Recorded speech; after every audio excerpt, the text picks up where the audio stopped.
Suppose you were enrolling at a university to study the Chinese language, and somebody takes you aside to have a private conversation about the professor in charge of the program. And they tell you he's a good man. Not that he's a nice guy, not that they like him, but that he's morally, ethically a good man. I don't know how you'd feel having that conversation, but I would be wondering, why are you telling me this?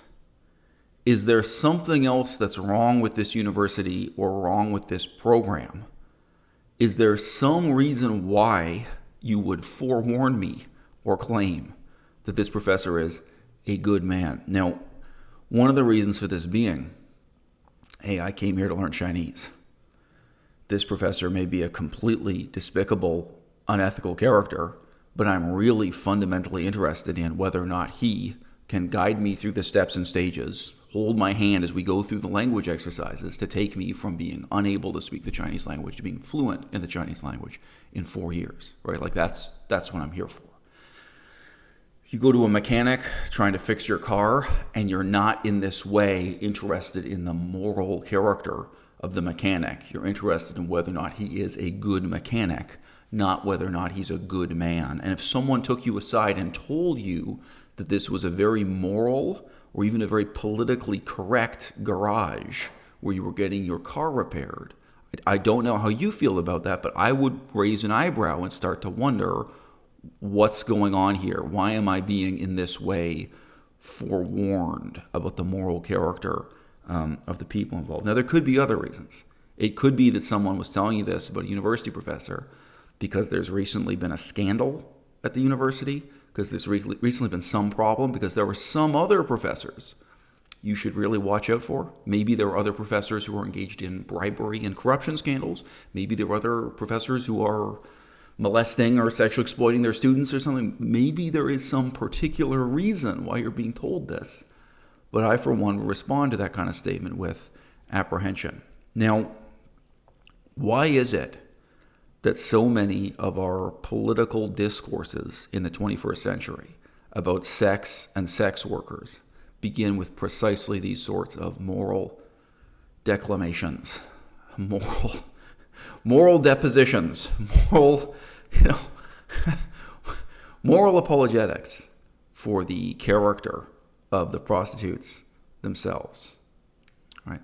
I'm very apprehensive about the whole political discourse. And of course, it very often comes from people who themselves have spent no time with, who don't know personally on a face-to-face basis, prostitutes.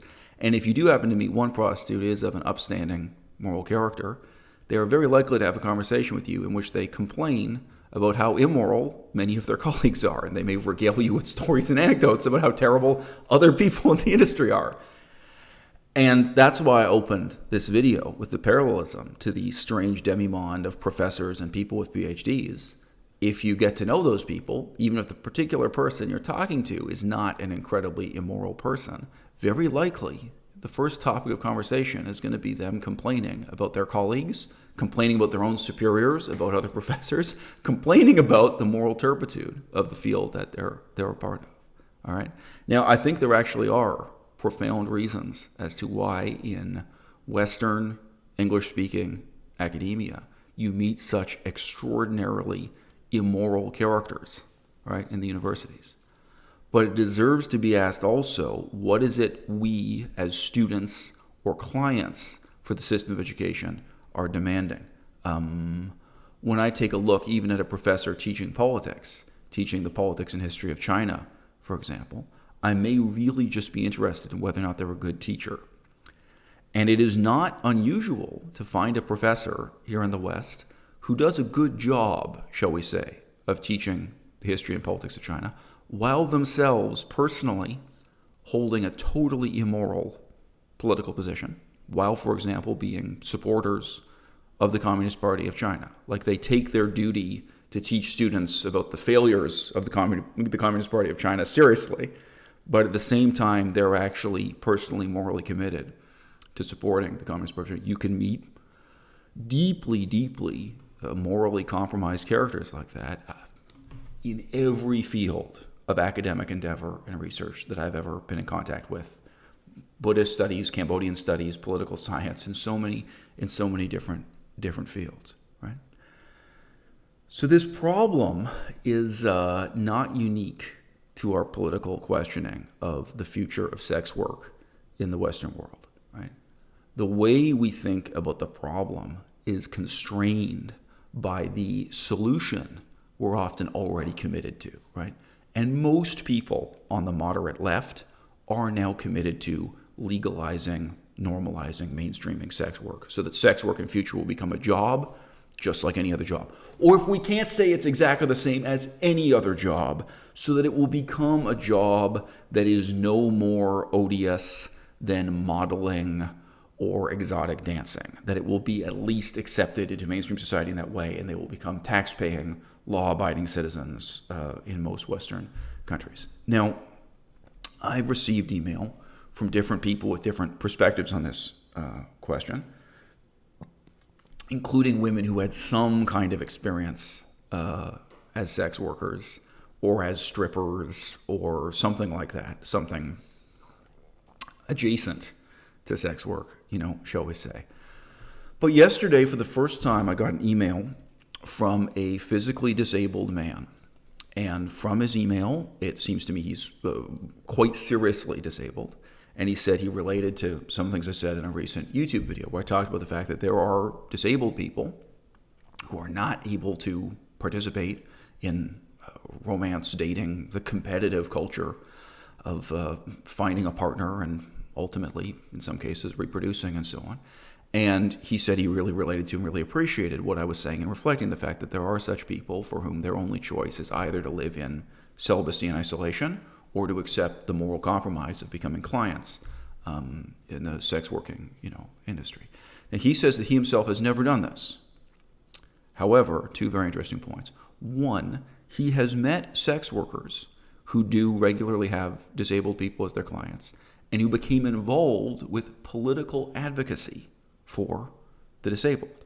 That's quite interesting. So they're physically and intellectually able people who, because of their repeated experience getting to know physically disabled people struggling with this, actually get involved with the politics of disability and presumably government programs related to disability, what have you. So that's already interesting. And he said he's met some of these sex workers in that political context, not that he was a client, not that he was having sex with them. And so he came to have respect for them and start to ask questions about the political potential of sex workers to transform our society. Okay? Interesting.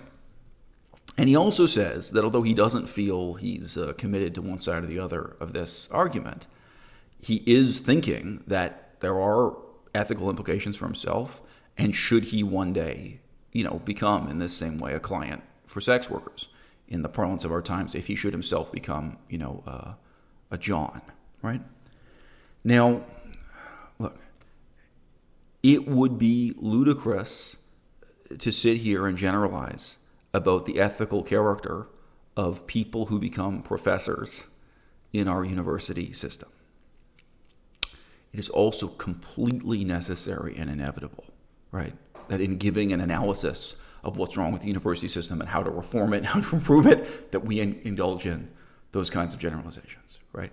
Of course, each of us will at some point have met somebody with a PhD who was a good person and who maybe was a good person in some really important ways, right? But you can't design a social system or even a social service around the assumption that the employees will be angels. You have to design a social service to work with and for the absolute worst aspects of human nature. So when I hear these political programs that begin by praising the moral character of prostitutes, and again, there will be particular prostitutes who are extraordinary intellectuals. Apparently he's met some who are interested in social and political causes and who have various redeeming qualities, right? But yes, okay, are there no prostitutes at all who are drug addicts? None? Are there no prostitutes who become prostitutes because of drug addiction in order to pay for drug addiction? Are there no prostitutes at all who are vain or who are lazy, right? Again, even talking to strippers and people who do OnlyFans and webcam shows and this kind of thing. People around the edges, people who are sex workers to some extent, many of them will talk about the ego trip, how it makes them feel powerful, so on and so forth, right? And then beyond this, why are university professors evil in the particular way that they are so often? Of course, you have to look at the structure of authority in the university system, the type of power those professors feel over students, the type of powerlessness they may feel in relation to the institution as a whole, and the process and the product of the service that they're providing, right? Now, prostitutes aren't just paid to have sex. They're paid to tolerate the company of the clients who want to have sex with them, right? They're paid to be flattering. And of course, in the context of BDSM, they may be paid to be cruel or to play a character or act out a scenario. But in any case, they are paid to indulge the desires and fantasies of their clients.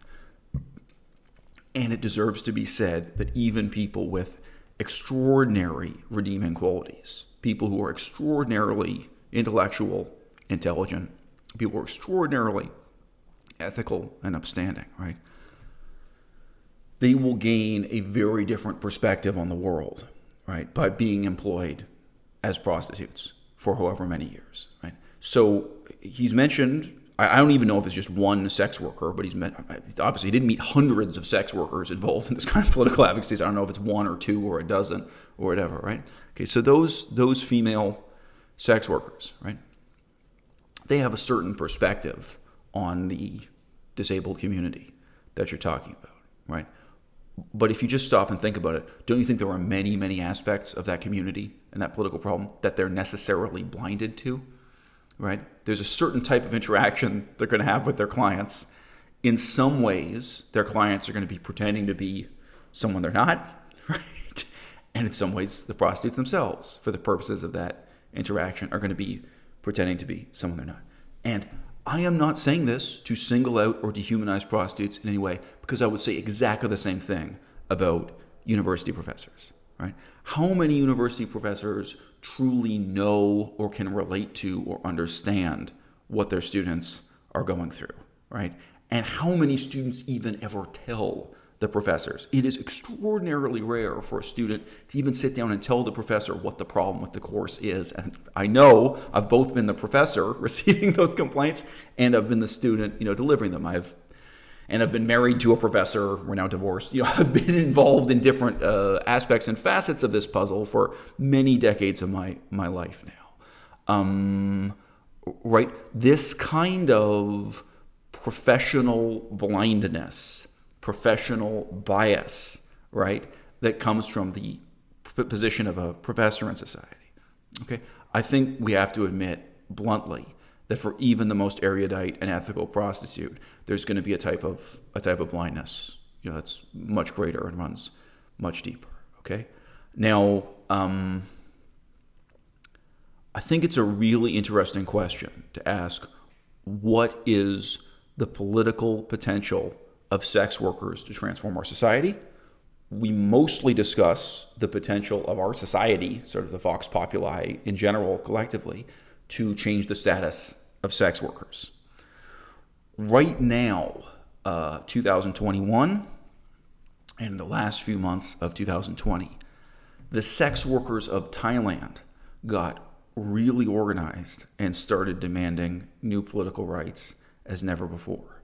Now, one of the reasons for that is there's a generalized revolutionary miasma in Thailand right now, and the prostitutes, I think, correctly see that there's the potential for the writing of a new constitution or amendments to their current constitution. And they are saying, look, we don't want to operate in a legal loophole anymore. We don't want to operate in a gray area. Like from the Constitution forward, like in the most basic fundamental law, we want clear black and white legal distinctions about what's legal and what isn't, and what our profession is, how it fits into Thai society. If you've never been to Thailand, let me just ask the question, is there anywhere in that country where you are not assaulted by prostitutes on a daily basis? Maybe that was a humble brag on my part. I mean, I'm not hideously ugly, but when I say assaulted by prostitutes, it can include them running up and grabbing your crotch or trying to, I've had prostitutes literally assault me in that sense, where they want the business, and I'm like, remember, I was like, no, I'm a scholar of Buddhism or whatever. Okay, I admit, I never said I'm a scholar of Buddhism, because I think that wouldn't have deterred them. Maybe they would have tried. Oh well, if you're a scholar of Buddhism, you really need our services. My famous line, I would just say in Laotian, I would say "mi po leo," which is I have enough already. Totally untrue, but I would normally make them break up laughing, and they'd leave and they'd realize I wasn't a potential client. But anyway, I just say the percentage of the economy that is sex workers and related services in Thailand is staggeringly high. It's ubiquitous. It's everywhere.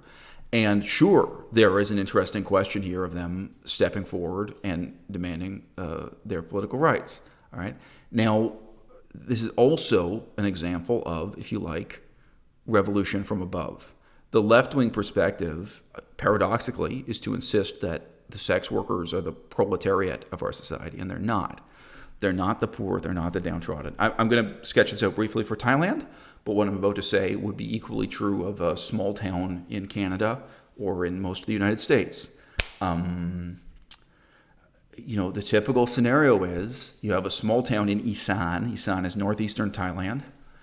And the prettiest girls that everyone went to high school with, when they finish high school, go away to the big city, maybe openly saying that they're going to become prostitutes, maybe saying that they're going to try their luck becoming a singer, a model, an entertainer, an actress, or some of this. Like maybe that's what they tell their parents or tell their friends.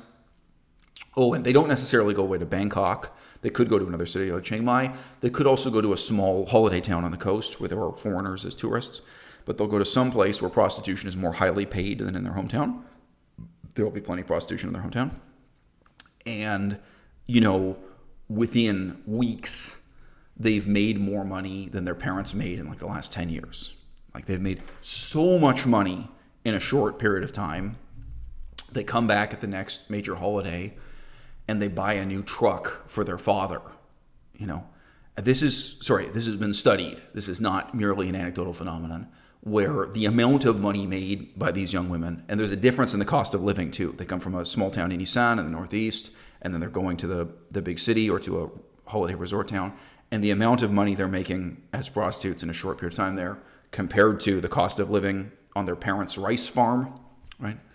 And as you can imagine, in many families, not all, but most, the parents who might at first be apprehensive or horrified that their daughter has become a prostitute, they are in their way corrupted because their daughter is suddenly bringing home so much money or so many gifts that this seems to open up.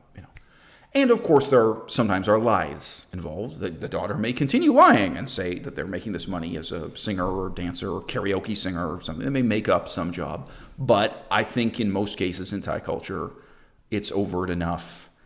Everybody knows, what's going on and where the money comes from. Now, that pattern doesn't end at that stage. I always insist on this. When I was doing social science research in Southeast Asia, I would always say, you must do full life cycle analysis. Right? Some of these women were prostitutes for 5 years. They were prostitutes from 18 years old until their mid-20s or something. They got a stack of money, and then what?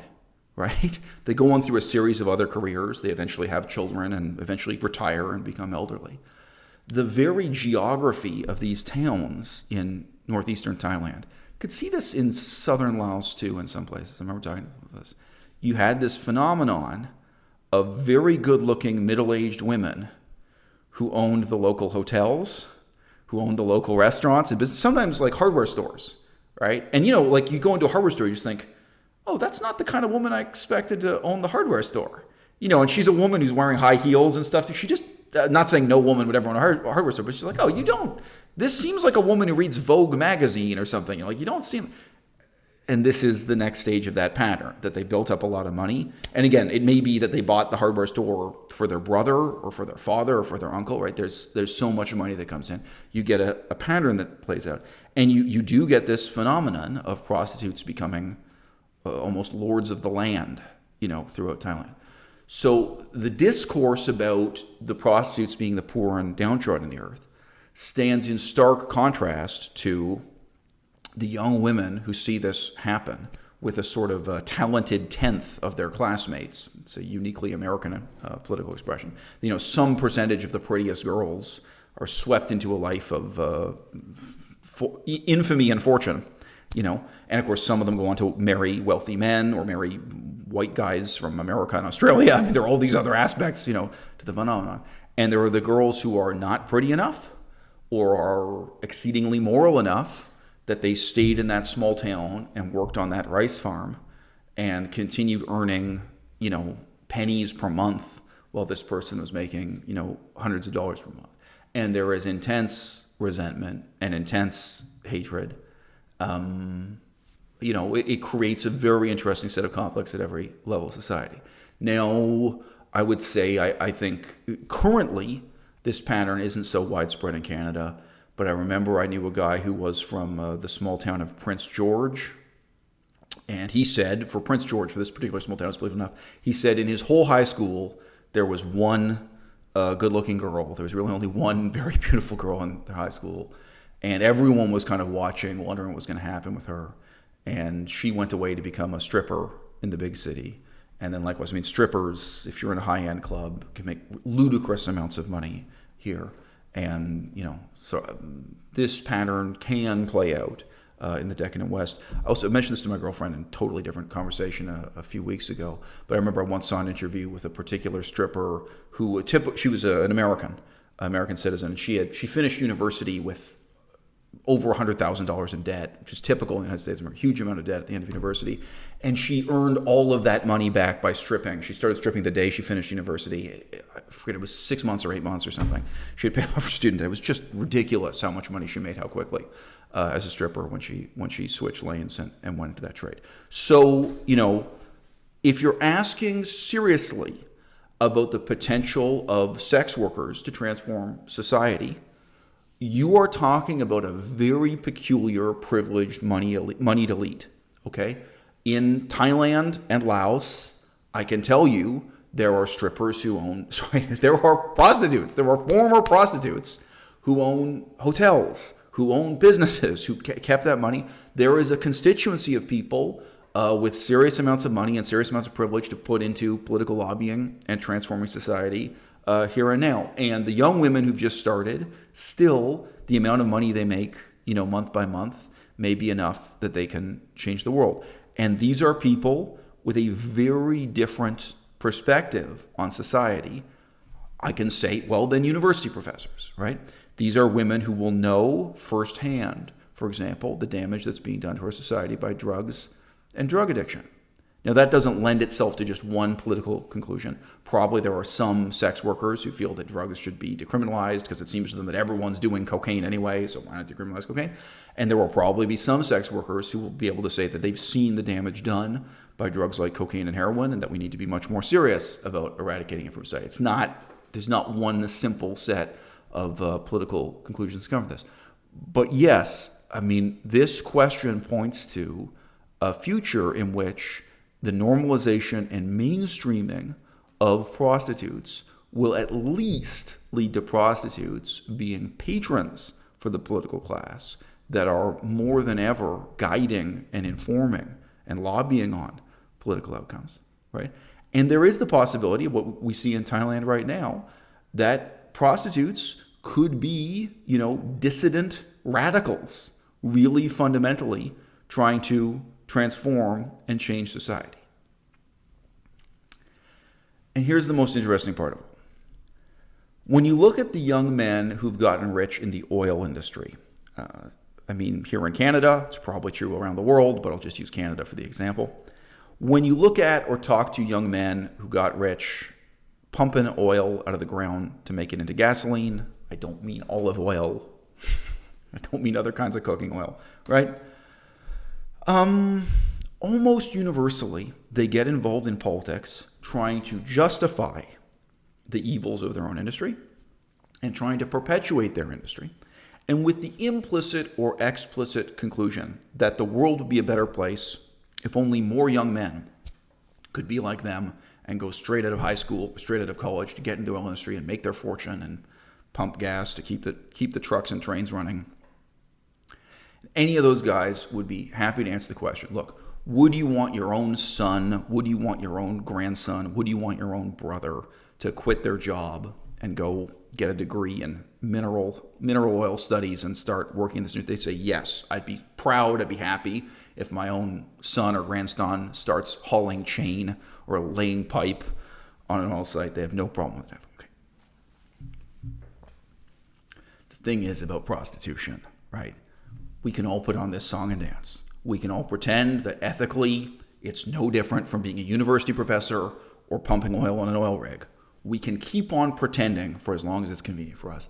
But when you talk to these prostitutes, if you ask them, would you want your own daughter to follow in your footsteps? Okay? Would you want your own cousin? Would you want your own sister? Would you want your own mother? You know, some of them probably have mothers who could come out of retirement and go, would you want your own mother to start doing this same thing you're doing? Okay? For the vast majority of sex workers, if they can be honest with you, I think it is safe to say for the vast majority, the answer is no.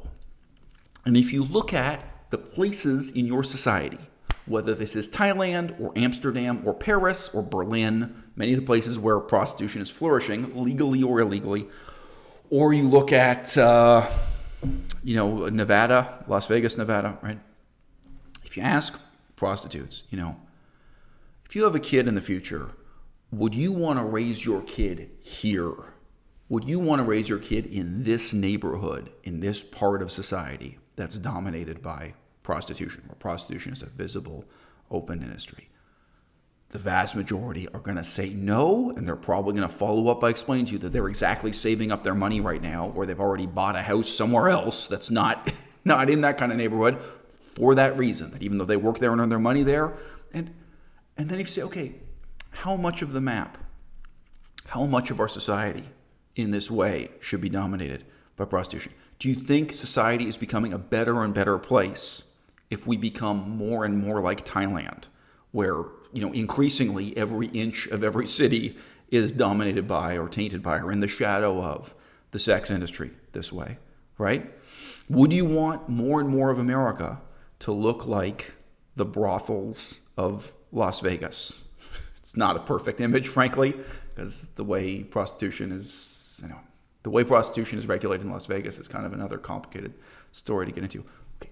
How much of our society do you want to look like the prostitution districts of Bangkok, Thailand, or for that matter, Tokyo, Japan? Where the whole neighborhood is. Is it good for our society for this to be occupying more and more of the public space, more and more of the economy, and more of the horizon of future possibilities for each and every young woman who, at the time she finishes high school, is good looking enough to make a living by doing nothing more and nothing less, than selling her ass? Different people are going to come to different conclusions about this. But it's not the case that all sex workers are going to be committed to lying on behalf of their industry in the same way that we're accustomed to seeing oil and gas workers or executives in the cigarette industry lying on behalf of that industry. The question of how really our society can progress with a balance between short-term, selfish, private, personal gain and what is in the larger scale, long-term interest of society as a whole, that's a problem that's never going to go away. All right? But I say this, whether you are this young man who is disabled and wondering whether or not he could or should make this moral compromise to start sleeping with sex workers, or whether you are a young woman who's thinking about the easy money and in some ways more exciting lifestyle of becoming a prostitute yourself, right? Step one of becoming a politically sophisticated person is to admit to yourself and really reckon with that what is in your personal self-interest, what is for your advantage, is not necessarily for the benefit of society. And that, on the contrary, most of the time, or often enough, you're going to have to recognize that what is good for you is bad for other people. That even if you personally could benefit through prostitution, either as a customer or as a purveyor, right? Whether you personally could benefit from gambling or many other things, right? Well, you have to recognize turning our whole society into a brothel, turning our whole society into a casino, okay? This would not be for the benefit of society as a whole.